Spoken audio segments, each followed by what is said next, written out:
Inter అయిపోయింది, ఏం చేయాలో తెలీదు, లోకమంతా చీకటి. పై చదువులకు స్తోమత లేదు, చేతిలో డబ్బులు లేవు, ఏం చేయాలో తెలియదు, లోకమే చీకటైంది. ఇప్పుడు మా అన్న, రే నువ్వు యూట్యూబ్ ఛానల్ పెట్టరా, నువ్వు పెద్ద యూట్యూబర్ అయిపోతారా అన్నాడు. అప్పుడు నా బాలు, రే నువ్వు నటుడు అవరా, పెద్ద ఆర్టిస్ట్ అవుతావరా అని చెప్పాడు.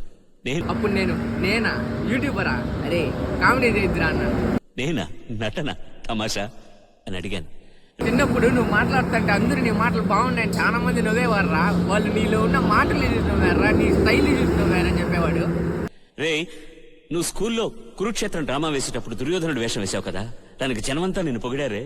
వాళ్ళు నీ నటనను మాత్రం పొగడలేదురా, నీ స్టైల్ ని చూసి పొగిడారురా అని నా దగ్గర చెప్పించి, నువ్వు పెట్టరా యూట్యూబ్ ఛానల్ పెట్టరా, నువ్వు పెద్ద యూట్యూబర్ అవుతారా అని చెప్పించాడు. నువ్వు మద్రాసు వెళ్ళు అని ధైర్యం చెప్పి వాడి దగ్గరున్న ఐఫోన్ తో నా ఫస్ట్ వీడియో తీసి నా దగ్గర ఛానల్ పెట్టించాడు. కొనుక్కున్న ఆ 2 పోకుల్ని అమ్మి నన్ను మద్రాసు పంపించాడు. ఈ వీడియోకి నెక్స్ట్ వీడియో కావాలంటే ఖచ్చితంగా కామెంట్ చేసి వెయిట్ చేయండి.